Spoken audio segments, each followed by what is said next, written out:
राष्ट्र से बढ़कर के कुछ नहीं हो सकता, कुछ नहीं हो सकता।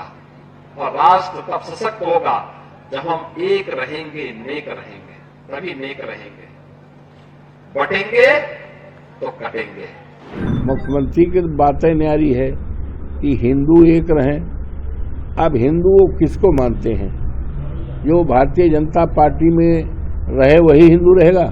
बांटने का और काटने का तो काम आप ही कर रहे हैं, और आज आप यही बात और यही हम लोगों को कहने की कोशिश करें। क्यों? बांग्लादेश के ऊपर जो आपने बड़ी बड़ी बात आपने बोला है, और यहाँ पर आप बनारस के अंदर आप यात्रा निकालते हो, हिंदू जागरण करते हो, और यह बताना अपने शेख हसीना जी को कहाँ रखा है। ऐसे लोगों से जो देश को बांटना चाहते हैं, अखिलेश, राहुल गांधी और अन्य क्षेत्रों में भी हम देख रहे हैं, उन लोगों से देश को सावधान करते रहे। हम देशवासी और हमें अपने देश के सभी और प्रदेश के और नगर के सभी सम्मानित बुजुर्गों पर, सभी सम्मानित माताओं पर, बहनों पर और नौजवानों पर और सब पर बहुत बड़ा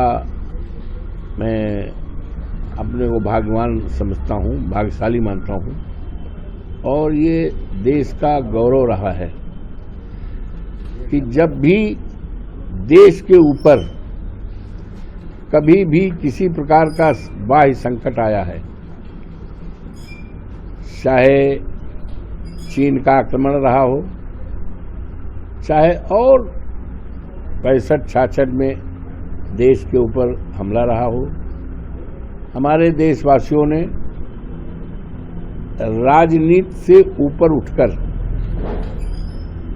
धर्म से ऊपर उठकर सभी लोगों ने देश की रक्षा का काम किया है। ये इतिहास गवाह है। तो जहां तक आदरणीय मुख्यमंत्री जी के बयान को आप कोट कर रहे हैं, तो उनकी तो बातें न्यारी है। मुख्यमंत्री की तो बातें न्यारी है कि हिंदू एक रहें।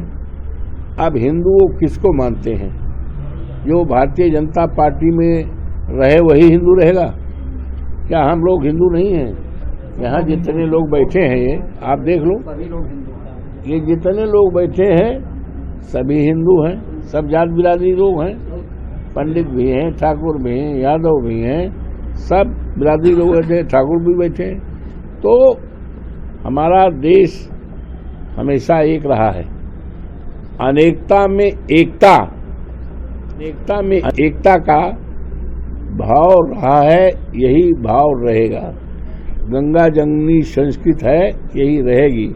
अब वो कि हिंदू एक रहें, अरे भाई सारे लोग हिंदू हैं, तो इसका मतलब है कि जो भारतीय जनता पार्टी में है वो हिंदू रहेगा, तो भारतीय जनता पार्टी से जो अलग है वो हिंदू नहीं। यही तो है ना। तो इनका कुछ, इनके सामने कुछ तो है नहीं काम। बहुत ही भारी स्टेटमेंट दिया है, पर बांटने का और काटने का तो काम आप ही कर रहे हैं, और आज आप यही बात और यही हम लोगों को कहने की कोशिश करें। क्यों? क्योंकि आपकी क्या सीटें कम हो गई हैं, अब आपको सबका साथ चाहिए।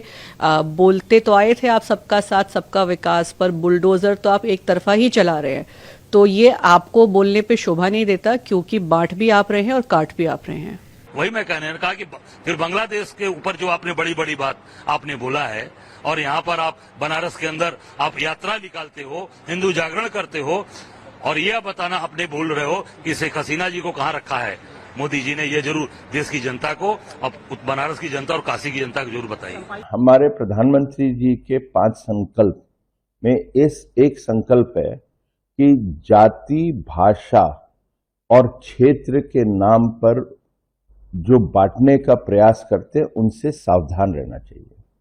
और यही हमारे मुख्यमंत्री जी ने भी कहा कि बटोगे तो कटोगे, और उन्होंने उदाहरण दिया बांग्लादेश का, और ये सही भी है।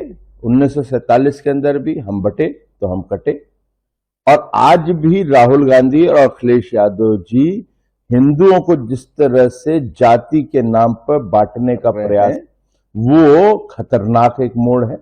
और यही नहीं, राहुल गांधी यहां पे बोलते हैं कि यहां पे दलित ओबीसी के नाम पर आपको एक दफे सेंसस होना चाहिए। बहाना सेंसस का है। अब वही चीज राहुल गांधी जब जम्मू कश्मीर में जाते हैं तो नेशनल कॉन्फ्रेंस के साथ वो समझौता करते हैं और आर्टिकल 370 को वापस लाने की बात करते हैं, और आर्टिकल 370 के तहत ओबीसी, दलित और जो पहाड़ी समाज है, गुर्जर समाज, उन लोगों को रिजर्वेशन मिलता नहीं। तो एक तरफ आप जम्मू कश्मीर में कुछ और वादा कर रहे हैं, यहां पे कुछ और कर रहे हैं, तो आप देश को जो बांटने का प्रयास कर रहे हैं। इसीलिए कहा गया है, यही संकल्प है, जाति जो क्षेत्र और भाषा के नाम पे बांटने का प्रयास करते हैं इस देश में, उनसे सावधान रहना चाहिए। और यही हमारे मुख्यमंत्री जी ने भी कहा है। देखते हुए कहा समसामयिक है इस समय। देखिए, ये मैं नहीं कहूंगा। हमारे जो प्रधानमंत्री जी हैं और हमारी जो सरकार है, चाहे वो केंद्र में हो, राज्य में, हम लोग बहुत सक्षम हैं। हम लोग देश की एकता अखंडता को बना के रखेंगे। मगर हमारा ये भी काम है कि इन ऐसे लोगों से जो देश को बांटना चाहते हैं, अखिलेश, राहुल गांधी और अन्य क्षेत्रों में भी हम देख रहे हैं, वो उन लोगों से देश को सावधान करते रहे।